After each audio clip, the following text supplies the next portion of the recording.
ذرا زور سے صلی اللہ تعالی. نبی پاک علیہ السلام نے فرمایا جاسوسی نہ کرنا ورنہ تم بندوں کو خراب کر دو گے. اور فرمایا اس طرح نہ ہو کہ تم کسی کے آپ کھول نہ نکلو تو تمہارے پہلے کھول جائیں.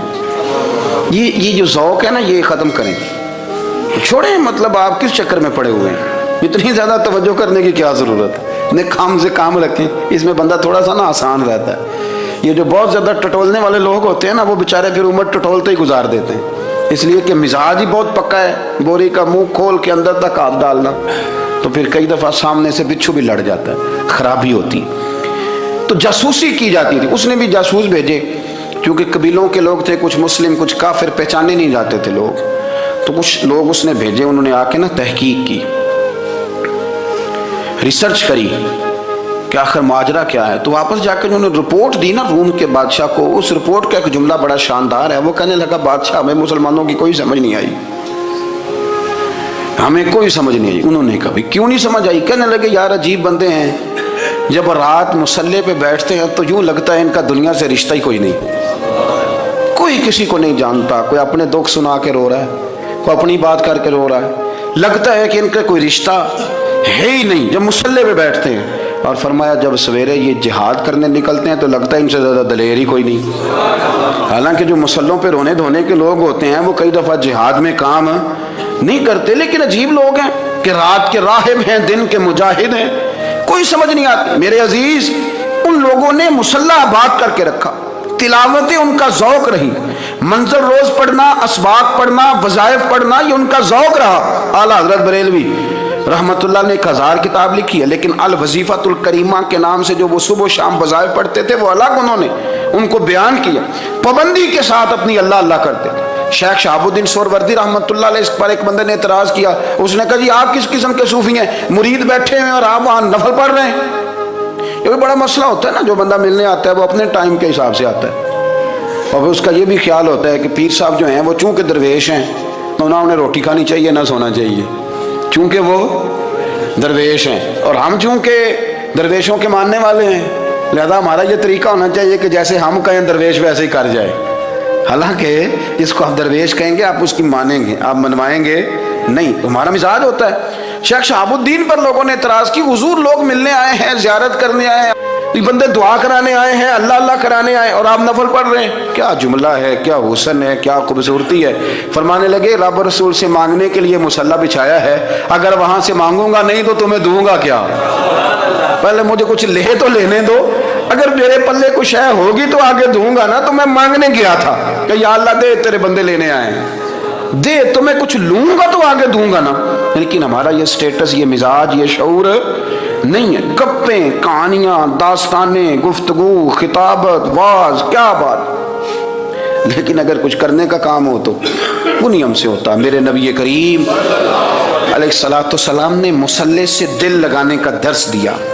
حضور نے توجہ دلائی. صحابہ اس ذوق کے حامل لوگ تھے، وہ کوشش کرتے تھے. جناب صدیق اکبر رضی اللہ تعالیٰ عنہ کا عبادت کا مزاج ہمیشہ قائم رہا. حضرت عمر فاروق ساری رات اللہ کے حضور کھڑے رہے.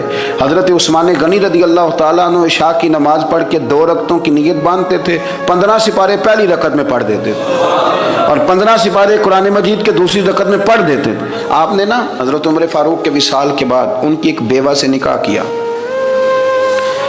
حضرت عثمان غنی نے نکاح کیا. وہ خاتون آپ کے نکاح میں آئیں تو عرض کرنے لگی امیر المومنین میرے لیے یہ اعزاز تو بہت ہے کہ میں امیر المومنین کی بیوہ تھی تو امیر المومنین کی منکوحہ ہو گئی ہوں، لیکن حضور نہ تو میں جوان ہوں کہ میرے اندر رغبت ہوتی اور نہ میں اب اس قابل ہوں کہ کوئی خدمت کر سکوں. میرے ساتھ نکاح کی وجہ کیا بنی؟ تو عثمان غنی رو پڑے. فرمانے لگے میں نے عمر فاروق کو مسجد میں اپنے رب سے ڈرتے ہوئے دیکھا ہے، میں نے اسے روتے ہوئے دیکھا ہے، عدل کرتے دیکھا ہے، انصاف کرتے دیکھا ہے، امت کی خیر خواہی کرتے دیکھا. تمہارے ساتھ نکاح اس لیے کیا ہے کہ تم مجھے یہ بتاؤ کہ عمر فاروق گھر کے اندر اپنے رب کو کیسے راضی کرتے تھے، گھر کے اندر کیسے راضی کرتے تھے. وہ طریقے بتلاؤ، تم بتاتی جانا اور میں بھی اسی طرح گھر میں عبادت کروں. میرے رسول کریم علیہ الصلوۃ والسلام نے ارشاد فرمایا. حضور فرمانے لگے جس گھر میں اللہ کا ذکر ہوتا ہے وہ گھر زندوں کا ہے، اور جس گھر میں رب کریم کا ذکر نہیں ہوتا وہ گھر زندوں کا نہیں ہے. گھر نا ہم نا کتابوں میں پڑھتے ہیں کہ ایک بزرگ کہتے ہیں، حضرت فضیل بن ایاز کہتے ہیں کہ میں ایک گلی سے گزر رہا تھا تو گھر کے اندر سے کسی قاری صاحب نے قرآن کی آیت پڑھ دی، ولی من خاف مقام ربہ جنتان، میں تے میرے کانوں سے ٹکرائی تو اللہ نے میری کایا ہی پلٹ دی، میں توبہ کر گیا۔ اب گھر کے اندر سے آواز آئے تو صحیح نہ تلاوت کی، پر اندر سے آواز آتی نہیں، یا ڈیک بجنے کی آواز آتی ہے، یا ٹی وی چلنے کی آواز آتی ہے، یا دھوم مچانے کی آواز آتی ہے۔ عبادت کا وہ جو خاص شوق تھا، وہ جو حسن تھا، وہ جو توانائی تھی، وہ جو بات تھی۔ ایک جگہ پہ ہم بیٹھے تھے تو وہاں ایک صاحب آئے اور انہوں نے آتے ہی کہا کہ مہربانی کریں ذرا مجھے مصلی دے دیں، میرے نہ کچھ نفل رہ گئے۔ تو میں نے وضو کر لیا تو کوئی مصلی مل جائے، مصلی انہیں دے دیا گیا، وہ مصلی لے کے چلے گئے تو پیچھے ایک صاحب نے تبصرہ کیا، کہنے نے کتنا ریاکار بندہ ہے، لوگوں کو دکھا رہا ہے کہ میں نفل پڑھتا ہوں، ہے کو بات کرنے والی۔ میں نے اسے کہا، میں نے کہا تو مہربانی کرنا اس طرح کی ریاکاری تو بھی کر، پکڑ مصلی اور جا تو بھی تھوڑی ریاکاری کر کے آ، اٹھ ذرا، شکر کر کوئی یہ ریاکار بھی ملا ہے، کوئی نفل پڑھ کے ریاکاری کر رہا ہے۔ اللہ کا میں کہتا ہوں کو پڑھے تو صحیح نہ، یار یہ کوئی دور ہے نفل پڑھنے کا، اس میں تو لوگوں کا مزاج ہی نہیں، طبیعت ہی نہیں۔ میں نے کہا چل مہربانی کر یہ لے مصلی اور تو بھی جا تھوڑی سی یا کر یا ریاکاری کرو تو صحیح نا، مزاج ہی نہیں، ذوق۔ جمعے کی نماز پڑھ کے یوں دنیا بھاگتی ہے، او ہو پتہ نہیں کون سی پیچھے آگ تھی جو بجھائی جائے گی، اور آج تک لوگ مسئلہ پوچھ رہے ہیں کہ جمعے کی بعد والی سنتیں کتنی ہوتی ہیں۔ میں نے کہا کتنے سال ہو گئے جمعہ پڑھتے، کتنے سال ہو گئے، ابھی تک سنتوں کا نہیں پتہ، ابھی تک نے علم کے پہلے کتنی رکھتے ہیں اور بعد میں کتنی رکھتے ہیں۔ فجر کی سنتیں کب پڑھنی چاہیے، سنو فجر کی سنتوں کے بارے میں۔ میرے رسول کریم سید عالم صلی اللہ تعالیٰ علیہ وسلم سے ایک صحابی نے پوچھا تھا، حضور میری فجر کی سنتیں رہ گئیں یا رہ جاتی ہیں تو حکم کیا ہے، کیا انداز ہے حضور کا۔ بخاری مسلم کے لفظ سنو، حضور سید عالم صلی اللہ علیہ وسلم فرمانے لگے، اس نے کیا پوچھا تھا، حضور جواب کیا دیتے ہیں، فرمایا فجر کی سنتیں کبھی نہ چھوڑنا، فجر کی پہلی 2 سنتیں کبھی نہ چھوڑنا۔ یا رسول اللہ صلی اللہ تعالیٰ علیہ وسلم میری رہ گئی ہیں، رہ جاتی ہیں، فرمایا فجر کی 2 سنتیں نہ چھوڑنا، فرمایا فجر کی پہلی 2 سنتیں مجھے دنیا اور دنیا کے اندر جو کچھ ہے وہ سب سے زیادہ پیاری ہے۔ فجر کی 2 سنتیں دنیا اور دنیا میں جو کچھ ہے مجھے وہ سب سے زیادہ پیاری ہیں، اس لیے فجر کی سنتیں نہ چھوڑنا۔ اپنا ذوق، اپنی طبیعت، ہم نے نا ذوق غلط بنا لیا ہے۔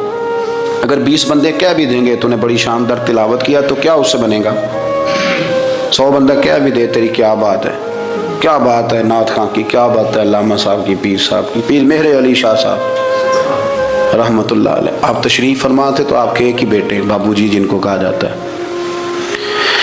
جس دن صاحبزادے پیدا ہوئے تو خادم نہ وہاں سے نکلا، ان لوگوں کے شوق اور طرح کے تھے نا تو ان کی توجہ بھی اپنے شوق کی طرف رہتی، تو خادم نکلا اندر سے، پیر صاحب مبارک ہو، پیر صاحب مبارک ہو، پیر صاحب مبارک ہو، پیر صاحب مبارک ہو، شور کر رہے ہیں۔ تو پیر صاحب کو وجد ہو گیا، اللہ اکبر اللہ اکبر اللہ، او کیا ہوا، کس بات کی مبارک دے رہے ہو؟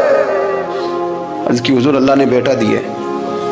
تو آپ فرمانے لگے اچھا حضور آپ کیا ہوا، آپ تو پریشان ہو گئے۔ فرمانے لگے جب تو نے 3 دفعہ کہا نا مہر علی کو مبارک ہو تو میں سمجھا تھا شاید تجھے کسی نے بتا دیا ہے کہ مہر علی سے اللہ راضی ہو گیا، میں سمجھا تھا کہ شاید تو یہ خبر لے کے آیا ہے کہ کسی نے بتایا ہے کہ مجھے آج خبر ملی ہے کہ مہر علی سے رب اچھا پتر ہوا ہے، الحمدللہ اللہ کا شکر ہے، پر میرے لیے مبارک کا دن وہ ہوگا جب میرا رب کہے گا کہ میں مہر علی سے راضی ہوں، میرے محبوب کہیں گے کہ میں مہر علی سے۔ آپ بات کو سمجھیں، شوق ہی کسی اور طرف تھا، دل ہی کہیں اور لگا ہوا تھا، طبیعت ہی کہیں اور مائل تھی۔ کوئی وظیفہ پوچھتے تھے تو پڑھتے تھے وہ لوگ، کچھ اللہ اللہ انہیں بتائی جاتی تھی تو کرنے کا ذوق رکھتے تھے، طبیعت تھی، قائل تھے۔ حضرت ربیع کہتے ہیں میں بڑی دور سے سفر کر کے گیا حضرت اویس کرنی سے ملنے، بڑی دور سے، اور جب میں پہنچا تو فجر کا وقت تھا، تو حضرت اویس کرنی کو میں نے پا لیا، تو وہ نماز پڑھ کے نا قرآن شریف لے کے بیٹھ گئے۔ فرماتے ہیں اشراق چاشت کا وقت ہوا تو نفلوں کی نیت باندھ لی۔ محدث ابن الجوزی نے لکھا ہے، فرماتے ہیں پھر جب زوال کا وقت ہوا تو مسجد میں جھاڑو دینے لگ گئے، زور کی نماز پڑھ کے تو عصر کی تیاری تک وہ مسجد میں بیٹھے رہے، اور میرے نبی پاک علیہ السلام نے فرمایا جو نماز کے انتظار میں بیٹھا ہو وہ نماز ہی میں ہے، وہ نماز ہی میں ہے۔ فرمایا میری دنیا میری امت کی جو رہبانیت ہے نا وہ اتنی ہے کہ نماز کا انتظار کرے، اذان کے بعد نماز کا یہ راہب ہے، یہ اس وقت چھوڑ کے بیٹھے ہیں سارا کچھ۔ فرماتے ہیں عصر تک انہوں نے اللہ اللہ کی، پھر مغرب تک کی، عشاء کی نماز ہوئی تو نماز پڑھی تو وہ تھک گئے، اب مجھے وہ فارغ ہوں مصلی چھوڑے تو میں ملاقات کروں نا. یہ آپ حیران نہ ہو کہ اتنی دیر بندہ کیسے اللہ اللہ کر، ہم نے کی نہیں نا اس لیے ہم پریشان ہیں. جو عادی ہوتے ہیں وہ کر بھی لیتے ہیں، وہ یہ کام. میری بات کی سمجھ آ رہی ہے؟ جب جاتے ہو کسی دفتر میں تو 8 گھنٹے کھڑے رہ لیتے ہو نا، مجبوری ہوتی ہے تو کھڑے رہا جا سکتا ہے. پاسپورٹ کے دفتر بولیے، امیگریشن کی لائنوں میں، اور میں نے تو ایمبیسیوں میں بندے 12 گھنٹے پہلے جا کے کھڑے دیکھے، رہ لیتے ہیں کھڑے. تو اگر ان کاموں کے لیے رہا جاتا ہے تو اللہ رسول کے لیے بھی کھڑے رہا جا سکتا ہے. تو فرمانے لگے کہ جب عشاء کی نماز کے بعد آخر انسان تھے، تھک گئے، نیند کا غلبہ ہوا تو تھوڑی ایسے آنکھ بند ہوئی تو کھلی تو رونے لگے. حضرت ویسے کرنی، رو کے کہنے لگے مالک مجھے غافل تو نہ کر، ابھی میں نے کیا بھی کچھ نہیں، دن ختم ہو گیا، کوئی نفل نہیں، کوئی اللہ اللہ نہیں، اللہ مجھے غافل نہ کر، میری مدد فرما. فرماتے ہیں جب وہ روئے تو میرے ساتھ جو شخص تھا، میں نے کہا اٹھو چلیں. کہنے لگا حضور ملنا نہیں. فرمایا جو میں لینے آیا تھا وہ مجھے مل گیا، جو میں ان سے سیکھنے آیا تھا وہ مجھے نصیب ہو گیا، اب اور میں نے کیا لینا، ختم ہو گئی بات، اٹھو چلیں. اللہ کے بندوں نے حضرت ربیعہ بن کعب اسلمی رضی اللہ تعالیٰ عنہ فرماتے ہیں، کہتے ہیں جب بنو قریظہ اور بنو نذیر یہودیوں کے ساتھ حضور علیہ السلام نے جنگ کا اعلان فرمایا تو وہ دشمن ہو گئے. ہمیں خطرہ تھا کہ وہ رات کو کہیں محبوب کو تکلیف نہ دیں، تو کچھ لوگ نا تلواریں لے کے نبی پاک کے دروازے پہ پہرے داری کرتے تھے. گن مین رکھنا حرام نہیں، اگر کسی کو واقعی خطرہ ہو تو اس کے لیے سنت بھی ہے. حضرت علی المرتضیٰ تلوار لے کے حضور کے گھر کا پہرا دیتے تھے. حضرت ربیعہ بن کعب اسلمی رضی اللہ تعالیٰ عنہ فرماتے ہیں کہ رات میری ڈیوٹی تھی کہ میں حضور کے گھر کا پہرا دوں گا. تو فرماتے ہیں میں باہر سن رہا تھا، ساری رات ہی میرے نبی پاک نے اللہ کی تسبیح پڑھی، ساری رات، کبھی تسبیح، کبھی تحلیل، کبھی تحمید، کبھی تکبیر، ساری رات. فرماتے ہیں ساری رات حضور پڑھتے رہے اور ساری رات ہی میں سنتا رہا. مجھے اونگ آ گئی، میری آنکھ لگ گئی، حضور ابھی پڑھ رہے تھے، میں تھک کے سو گیا. اور فرماتے ہیں جب میری آنکھ دوبارہ سے کھلی تو میرے کانوں میں پھر کوئی چیز گونجی تو میں نے کان لگایا تو میرے حبیب ابھی بھی اللہ کو یاد کر رہے. ساری رات حضور رب کی عبادت کرتے. اسی لیے تو کہا یا ایھا المزمل قم اللیل الا قلیلا، حبیب ساری رات تو نہ جاگا کر، تھوڑا آرام بھی کر لیے گا. میرے بھائی اپنا مصلی، اپنی عبادات، اپنے وظائف، اللہ اللہ جو آپ نے کسی سے سیکھی ہے اس کو کبھی کمزور نہ ہونے دیں. شجرہ شریف جو کسی بزرگ سے آپ لے لیتے ہیں تو کیا رسم ہے کوئی؟ اس پہ کچھ لکھا ہوتا ہے، وہ پڑھنے کے لیے دیا جاتا ہے، اس پہ لکھا ہوتا ہے کہ یہ اللہ اللہ آپ نے کرنی ہے. ساری زندگی کسی اسکول میں داخل ہو گئے اور وہاں جا کے آپ نصاب ہی نہ پڑھیں، کتاب ہی نہ کھولیں تو پاس ہو جائیں گے؟ تو کہتے ہیں میں 20 سال جاتا رہا ملا کچھ نہیں. تو آپ نے لیا کیا ہے؟ ایک اتنی سی کتاب تھی، اس کو تو کھول کے آپ دیکھ نہیں سکے، اس کے وظائف تک تو رسائی نہ ہوئی. اس لیے کہ اللہ اللہ کرنا مشکل ہے اور تصویر کھنچانا یہ آسان کام ہے. تو جو آسان ہے اس طرف ہماری توجہ لگی رہتی ہے اور جو مشکل ہے اس طرف ہم ذوق پیدا نہیں کرتے. یا ایھا الناس اعبدوا ربکم الذی خلقکم والذین من قبلکم لعلکم تتقون. اے لوگو اس رب کی عبادت کرو جس نے تمہیں پیدا کیا اور تم سے پہلوں کو پیدا کیا، اس لیے عبادت کرو کہ تم پرہیزگار ہو جاؤ گے. جنوں ویکھ کے ٹھر دیاں اکھیاں نے، جنوں ویکھ کے ٹھر دا سینہ ہے. ربا تیری ساری خدائی چ ایک ہی تے شہر مدینہ ہے، اور میں جانا میں نے ضرور ہے، یہ پاک ہے، سودا کر لو. ابو جہل کہنے لگا جی کیا سودا؟ آپ فرمانے لگے تو پتہ ہے نا میرے پاس بڑا مال ہے، پتہ ہے نا میرے پاس بڑا کچھ ہے. اس نے کہا ہاں. فرمانے لگے سارا لے لو. ابو جہل کہنے لگا یعنی سارا؟ آپ نے فرمایا سارا. جیبیں خالی کر دی، جیبیں خالی کر دی، ہر چیز اتار کے دے دی.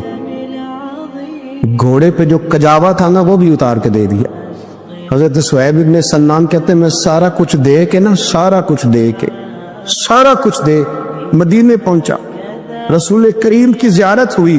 جو لفظ نبی پاک نے کہے وہ بڑے انوکھے ہیں. فرمایا صہیب تو نے جو تجارت کی ہے نا، تو نے مال دے کے رب رسول کو راضی کر لیا ہے. تجارت لفظ بڑے قابل غور ہیں. حضور فرمانے لگے تو نے جو تجارت کی ہے نا، مال دے کے اللہ رسول کو راضی کر لیا ہے. پر میں تجارت تو نے کی ہے پر کوئی مہنگا سودا نہیں کیا، اور تو نے تو سستے میں خرید لی. عرش ہے تو نے کوئی مہنگا سودا. اللہ کے رسول صلی اللہ علیہ وسلم غار ثور میں موجود ہیں. ساتھ سیدنا صدیق اکبر رضی اللہ تعالیٰ عنہ۔ کفار جو گرفتار کرنے والے تھے، پیچھے لگے ہوئے تھے، وہ غار ثور کے دروازے تک آ گئے۔ جس طرح ڈاکٹر بول دیتا ہے، وہ کہہ دیتا ہے کہ اب جناب مشکل ہے، اگلے ہفتے آپ چلے جائیں گے، تو وہ جو کمزور لوگ ہیں انہوں نے اگلے ہفتے کیا جانا ہوتا ہے، وہ جب ڈاکٹر بتاتا ہے اسی وقت ہی فوت ہو جاتے ہیں۔ وہ کہتے ہیں اگلا ہفتہ تو لیٹ ہے، اسی وقت ہی سمیٹ لیتے ہیں سامان سفر۔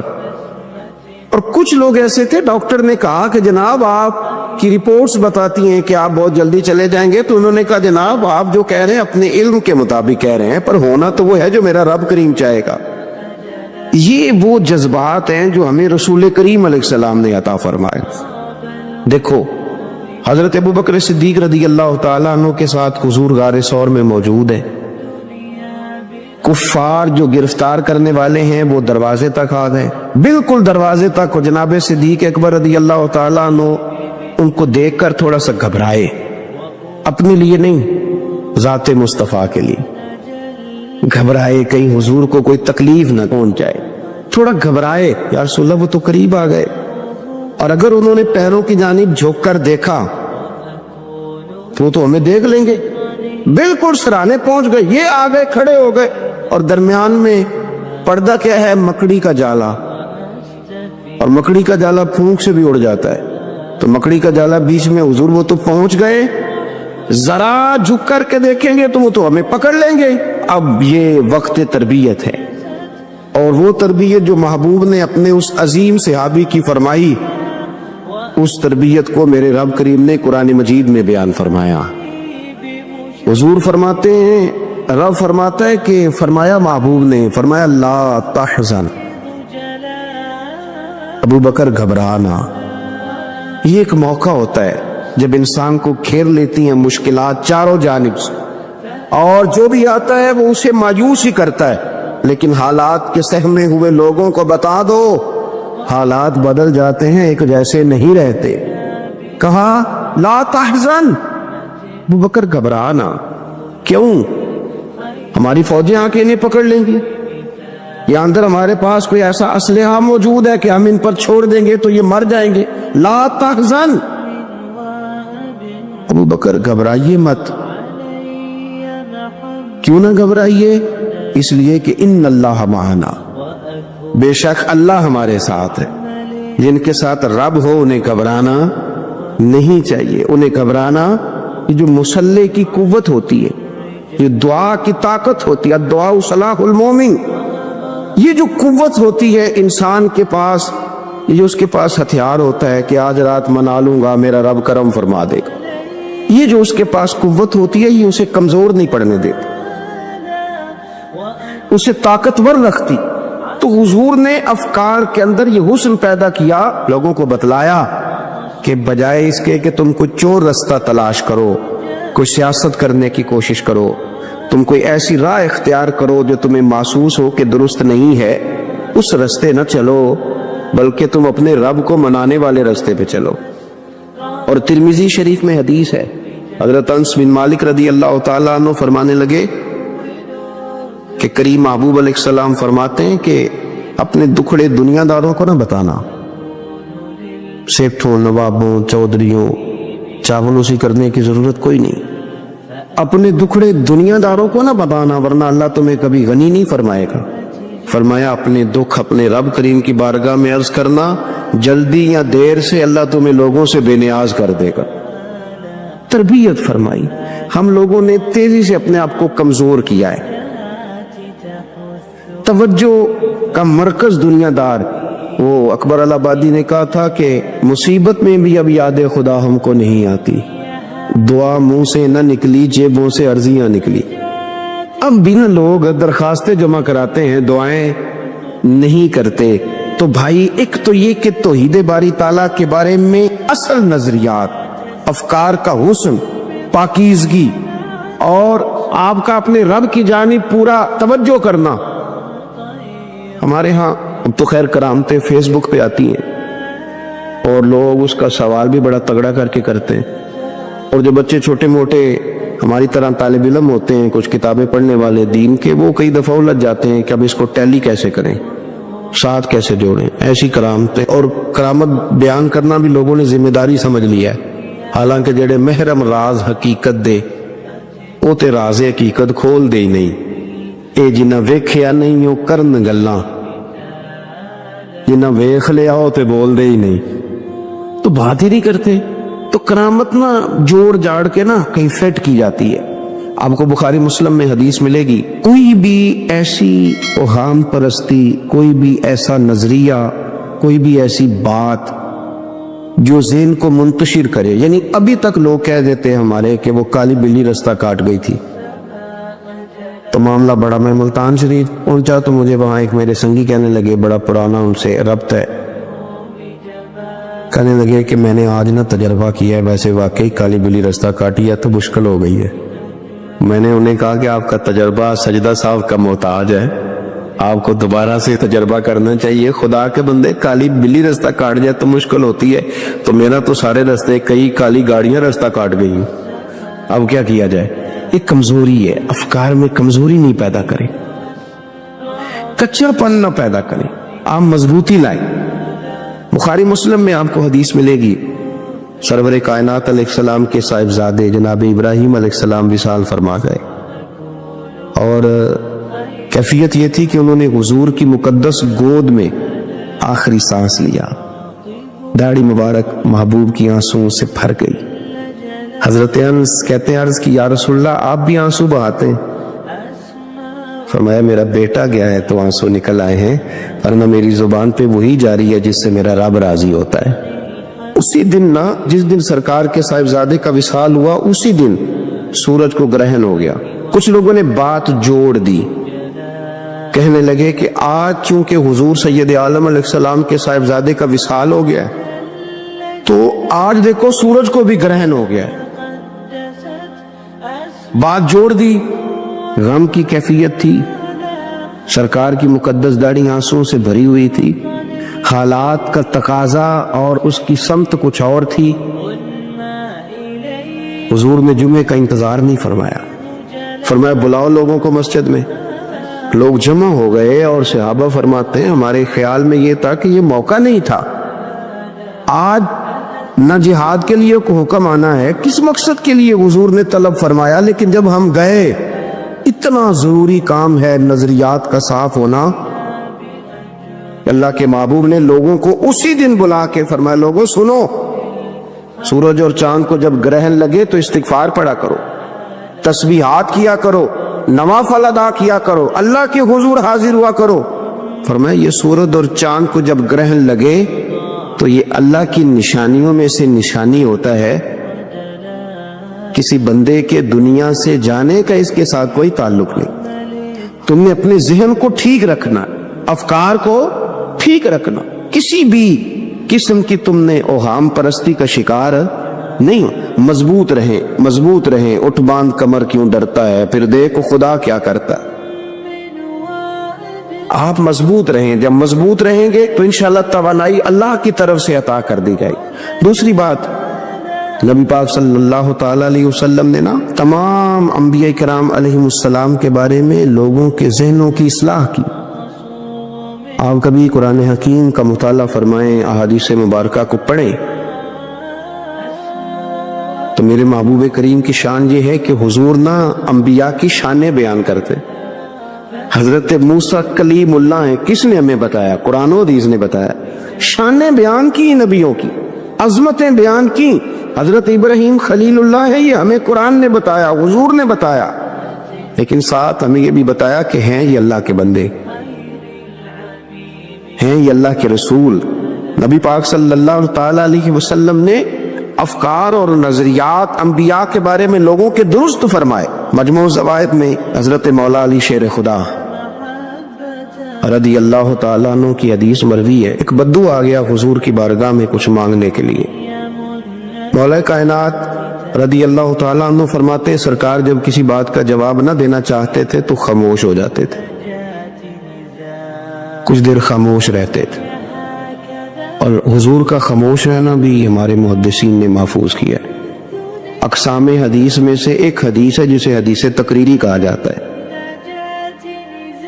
وہ حدیث ہے جس میں حضور خاموش رہے، کوئی کام کیا گیا تو سرکار خاموش رہے۔ حضرت مولا علی کہتے ہیں حضور نہ خاموش ہو گئے، لیکن چونکہ دیہاتی تھا، سادہ تھا، اس نے جب بار بار گفتگو چھیڑنا چاہی تو پھر حضور نے فرمایا چل پھر مانگ لے کیا مانگتا ہے، مانگ لے پھر کیا مانگتا ہے، کر سوال۔ دیہاتی تھا، سادہ آدمی تھا۔ مولا کائنات فرماتے ہیں ہمیں یوں لگا کہ اب نہ یہ آخرت اپنی سوار جائے گا، جنت کا سوال کرے گا، لیکن بڑا ہی سادہ تھا۔ مانگنے پہ بھی آیا تو کیا مانگا؟ کہنے لگا یا رسول اللہ صلی اللہ علیہ وسلم میں نے سفر کرنا ہے، مجھے ایک اونٹنی عطا کر دیتے۔ حضرت سلطان باہو سے کسی نے کہا کہ بڑے لوگ مرید ہوتے ہیں، تو فرمانے لگے رابدہ طالب کوئی نہیں ملیا، جو ملیا طالب زرد آؤ۔ تو بہت سارے لوگ ایسے آتے ہیں جو کامل شیخ کے پاس بھی آ کے کہتے ہیں دکان کوئی نہیں چلتی، یہ تو کسی سیٹ سے مشورہ کر لیتے، کاروبار چلانے کا آپ کو ڈھنگ بتا دیتا۔ یہ یہاں آ کے بھی آپ نے یہی سوال کیا، یہاں پہنچ کے بھی یہی سوال۔ تو نبی پاک صلی اللہ تعالی علیہ وسلم سے کہنے لگا ایک اونٹ دے دیں آنے جانے کے لیے۔ حضرت علی کہتے ہیں ہمیں بڑا افسوس ہوا، یار تو آیا کہاں پہ ہے اور تو مانگ کیا رہا ہے؟ تو بارگاہ دیکھ اور اپنا سوال دے، تو کہاں کھڑا ہے، کیا مانگ رہا ہے؟ حضور مسکرائے اور مسکرا کر کے فرمایا کہ اونٹ تجھے دیا، چل کچھ اور بھی مانگ لے۔ حضرت علی کہتے ہیں ہم نے کہا اب جنت مانگے گا یہ حضور سے؟ تو بڑا ہی بولا تھا، کہنے لگا جی اگر آپ کچھ اور بھی دینا چاہتے ہیں تو اونٹ پہ ڈالنے کے لیے کجاوا بھی دے دیں۔ تو حضرت مولا علی شیر خدا فرماتے ہیں ہمیں پھر بڑا افسوس ہوا کہ یار دیکھو اتنا چانس ملا ہے پھر کھو دیا ہے۔ رسول کریم علیہ السلام بھی مسکرائے، اور سرور کائنات کی جو مسکراہٹ ہوتی تھی وہ نہ خوشیاں تقسیم کرتی تھی۔ اعلیٰ حضرت رحمت اللہ علیہ فرماتے ہیں جس کی تسکین سے روتے ہوئے ہنس پڑے، جس کی تسکین سے روتے۔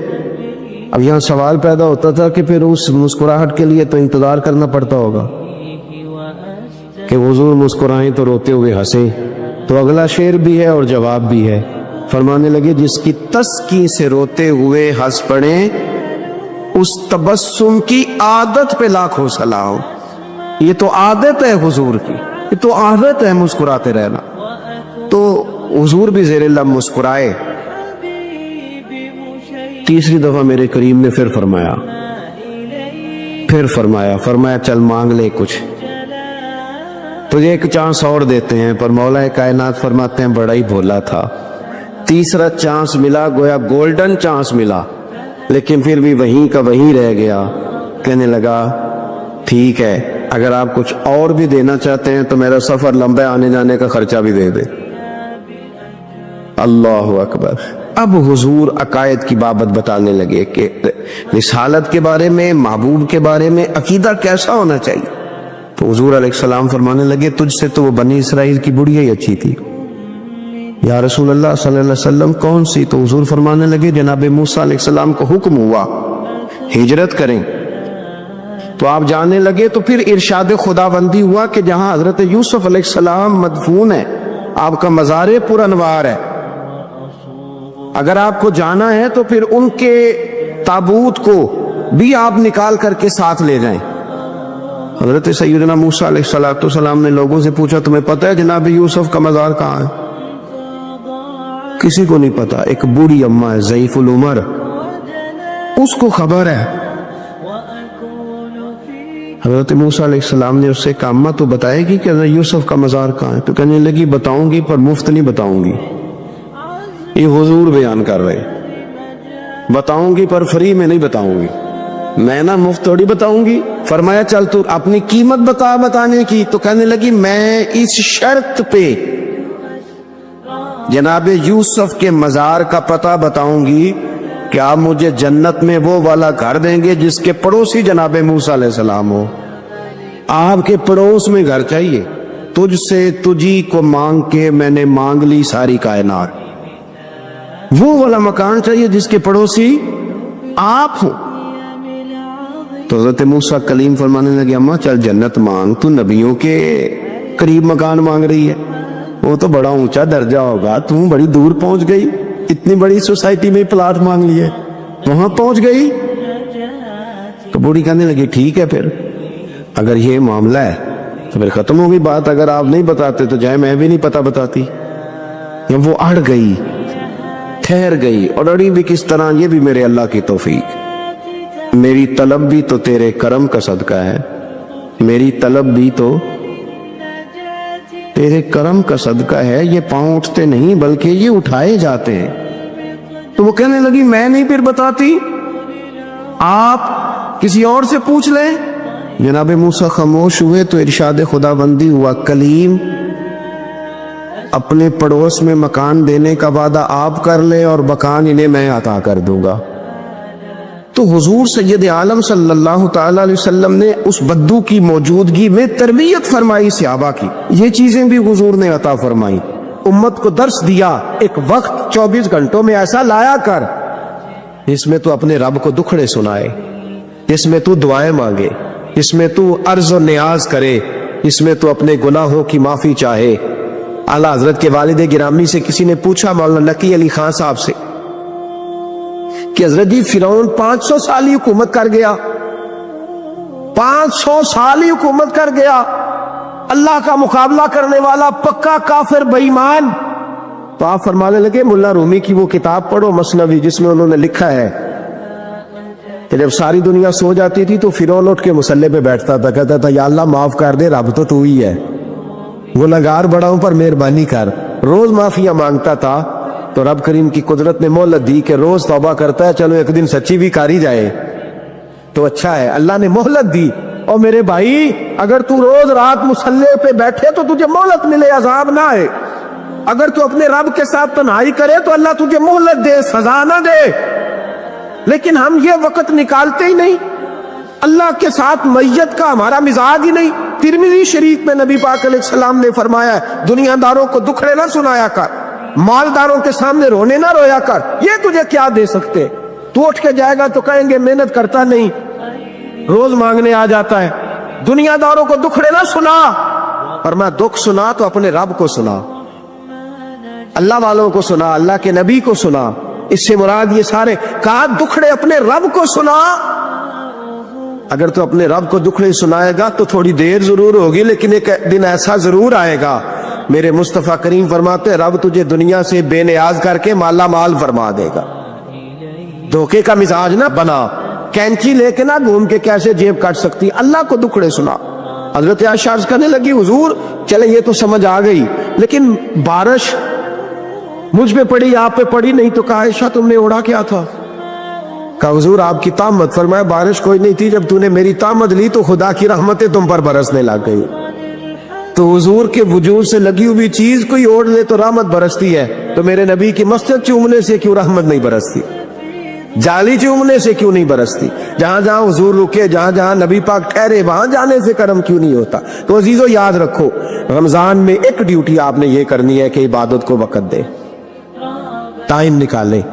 صلی اللہ علیہ وسلم کہتے ہیں نبی پاک تنہا اکیلے حضور نہ سیر کرتے کرتے کرتے کرتے ہمارے قافلے کے پاس سے گزرے، خیمے لگے تھے، پڑاؤ کیا، محبوب تشریف لے آئے۔ کہتے ہیں حضور سید عالم صلی اللہ تعالی وسلم تشریف لائے، کوئی قبیلے میں سے قافلے میں سے حضور کو جانتا نہیں تھا۔ ایک سرخ رنگ کا اونٹ تھا ہمارے سردار کا جو بکنے سے رہ گیا تھا، بڑا خوبصورت۔ کہتے ہیں نبی پاک کو پسند آ گیا۔ حضور پوچھنے لگے تم کون ہو؟ کہا جی مسافر ہے۔ کہاں سے آئے ہو؟ فلاں جگہ سے آئے ہیں۔ کس لیے آئے ہو؟ ہم تجارت کی غرض سے نکلے۔ اونٹ بیچو گے؟ بیچنا ہے۔ کتنے کا سودا طے ہوا؟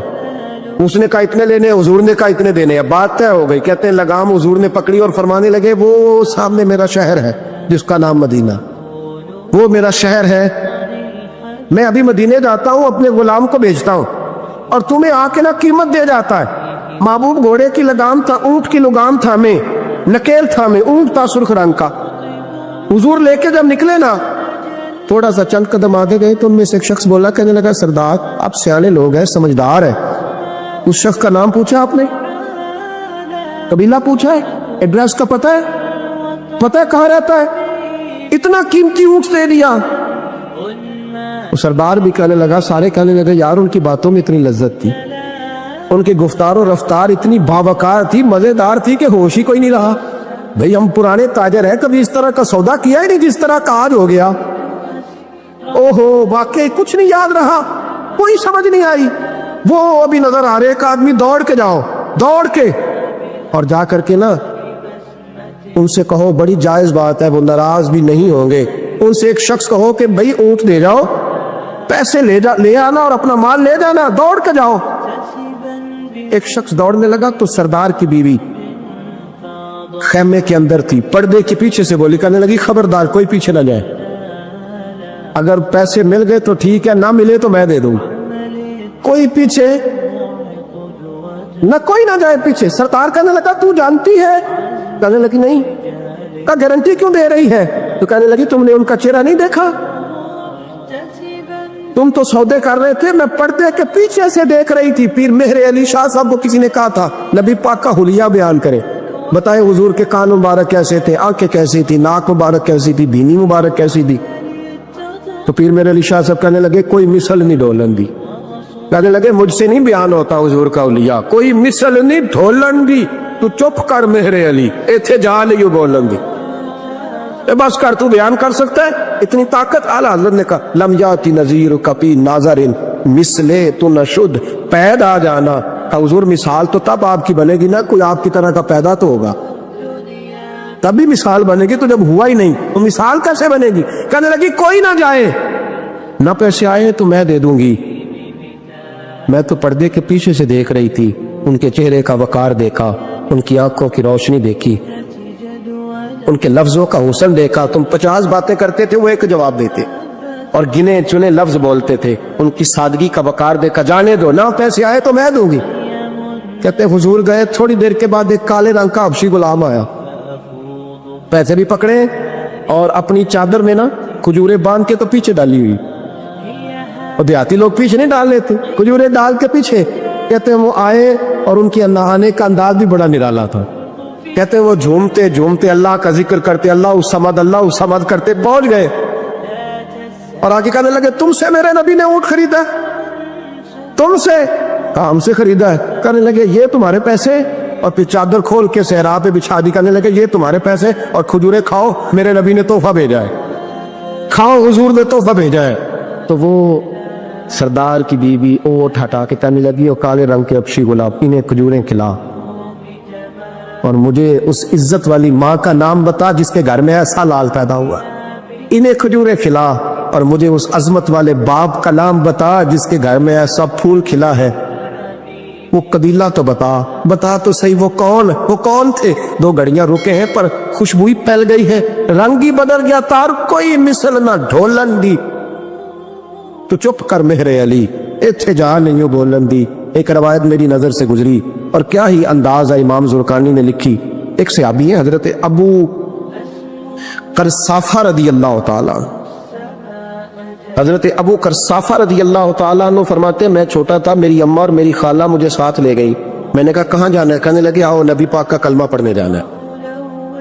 پڑھیے درود شریف صلی اللہ, سارے پڑھیے, پھر پڑھیے ایک دفعہ صلی اللہ تعالیٰ علیہ. حضور کا ذکر ہو تو فوراً درود پڑھنا چاہیے. نبی کریم علیہ السلام کی بارگاہ میں نا میری خالہ اور میری اماں دونوں مجھے ساتھ لے گئی کلمہ پڑھنے. کہتے ہیں جب ہم حضور کی بارگاہ میں پہنچے, کلمہ پڑھا, واپس آئے تو میری اماں اور میری خالہ آپس میں بات کرنے لگی. میری خالہ کہنے لگی تو نے دیکھا ہے ان کا بولنا کتنا مزیدار. میری خالہ کہنے لگی تو نے تو وہ دیکھا, لیکن وہ جو غلام آیا تھا اس کے ساتھ ان کا رویہ کتنا پیارا تھا. تو نے دیکھا جب وہ کھانا کھا رہے تھے تو پہلا خیال انہوں نے ہمارا کیا. بار بار وہ ان کا ذکر کرتی, کہتے آپس میں حضور کی شانیں بیان کرتی, میری اماں بھی میری خالہ بھی. بالآخر بات لمبی ہو گئی تو میری اماں بولی, کہنے لگی بس کر, ہم کتنی عظمتیں بیان کریں گے, مجھے تو 3 باتیں سمجھ میں آئی ہیں. کتنی؟ 3 باتیں مجھے سمجھ میں آئی ہیں. کہا وہ کیا؟ تو کہنے لگی ما رأینا مثل حاضر الرجل احسن وجہا ولا القا صوبا ولا البنا کلاما. کہنے لگی مجھے تو 3 باتیں سمجھ میں آئی ہیں کہ نہ اتنا خوبصورت چہرے والا کو شخص دیکھا ہے, اور نہ اتنے صاف کپڑوں والا کو دیکھا ہے, اور نہ ہی اتنی میٹھی بولی بولنے والا کوئی دیکھا ہے. تینوں باتوں کی کمال ہے, ظاہری حسن بھی کمال, کپڑوں کی صفائی بھی کمال، اور رسول پاک کا بولنا بھی کمال، لب و لہجے میں مٹھاس بھی خوبصورتی والی. یہ اصل حسن ہے کہ ظاہراً بھی انسان بڑا منزہ ہو، باطناً بھی بڑا صاف ستھرا ہو. میرے رسول پاک علیہ الصلوۃ والسلام کا طریقہ مبارکہ پتہ کیا تھا؟ حضور صلی اللہ تعالیٰ علیہ وآلہ وسلم جب مسجد میں نماز پڑھ لیتے تو حضرت جعفہ رضی اللہ تعالیٰ عنہ فرماتے، بخاری کی حدیث ہے، فرماتے میں مدینہ شریف میں آیا تو حضور نماز پڑھ لیتے تو صحابہ نبی پاک کے پاس آتے اور حضور کا دست مبارک پکڑ کے پہلے چومتے پھر چہروں پہ ملتے، پہلے چومتے پھر چہروں پر. نبی پاک کے صحابہ حضور کے قدم بھی چوما کرتے، قدموں میں جھکا کرتے تھے. یہ تو بھائی اس وقت پتہ چلتا ہے جب کسی سے پیار ہو جاتا ہے. جب کسی بندے سے، میں اکثر مثال دیا کرتا ہوں، اکثر کہ کسی کا بچہ پیشاب کرے تو کہہ آتی ہے، الٹی آتی ہے، لیکن اپنا بچہ بالوں میں بھی کر دیتا ہے، پھر کوئی کہہ نہیں آتی چونکہ اپنا ہے نا، پیار ہو گیا ہے نا. اب وہ کیفیت جب کسی سے محبت ہو جاتی ہے نا تو کچھ چیزیں صرف سمجھنے کی نہیں، کچھ چیزیں ایسی ہوتی ہیں جو محسوس کرنے والی ہوتی. اس نے کہا تھا عشق ایک ڈھونگ ہے، میں نے کہا تجھے عشق ہو خدا کرے، پھر کوئی تجھے اس سے جدا کرے، تو اسے تسبیحوں پہ پڑھا کرے، تو اسی کا نام جپا کرے، تو گلی گلی پھرا کرے، پھر میں کہوں کہ عشق ایک ڈھونگ ہے اور تو نہیں نہیں کہا کر، پھر میں کہوں کہ عشق ایک ڈھونگ ہے اور تو.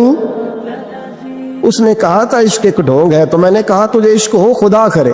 بھائی یاد رکھو جب انسان کو محبت ہوتی ہے تو پھر اس کے انداز بدل جاتے ہیں، اس کے طور طریقے تبدیل ہو جاتے ہیں. وہ میں اکثر ایک بات کہا کرتا ہوں، میں کہتا ہوں بچہ باہر سے برگر کھا کے آ جاتا ہے رات، اماں کہتی بیٹے روٹی کھا لو، کہنا دوسرا گوبھی پکائی میں نہیں کھانی، حالانکہ برگر کھا آیا ہے، دور سے کھا آیا ہے.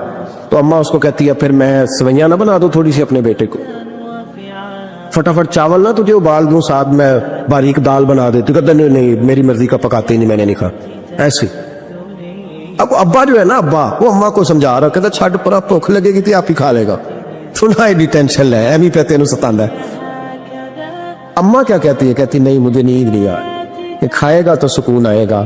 اب اس کو آپ لاکھوں دلیلیں دیں کہ سیانا بیان ہے، بچہ نہیں ہے، 22 سال کا ہے، 24 سال کا، چھوڑ تو کیا کر رہی ہے. لیکن اماں کو کوئی سمجھا سکتا؟ کیوں نہیں سمجھا سکتا؟ کہ اسے اپنے بیٹے سے پیار بڑھا. وہ کیا کرے، وہ مجبور ہے، اس کے دل کی کیفیت اس طرح کی ہے کہ کوئی دنیا کی طاقت اسے سمجھا سکتی، سوال ہی نہیں پیدا ہوتا کوئی اسے سمجھا سکے. یہ ممکن کیسے ہو، کیسے سکتا ہے؟ یہ محبت ہے. میرے رسول پاک علیہ السلام کے صحابی حضرت جعفہ فرماتے میں حضور کی بارگاہ میں آیا تو صحابہ کیا کرتے؟ نبی پاک کا دست مبارک پکڑتے، پہلے چومتے پھر چہرے پہ ملتے. بخاری ہے. فرماتے میں نے کہا یہ کیا کر رہے ہیں؟ پھر اچانک میرا بھی دل کیا ذرا کر کے تو دیکھو. وہ چیزیں چکھنے پہ پتہ لگتا ہے کتنی مزیدار ہے. کہتے میں بھی قریب گیا، حضور کے دست مبارک میں نے ہاتھ ڈالا. فرماتے ہاتھ پکڑا ہی تھا کہ نبی پاک کا ہاتھ برف سے بھی زیادہ ٹھنڈا. فرماتے پھر میں نے پکڑ کے چہرے پہ ملا تو کستوری سے زیادہ خوشبو آ رہی تھی دست مبارک.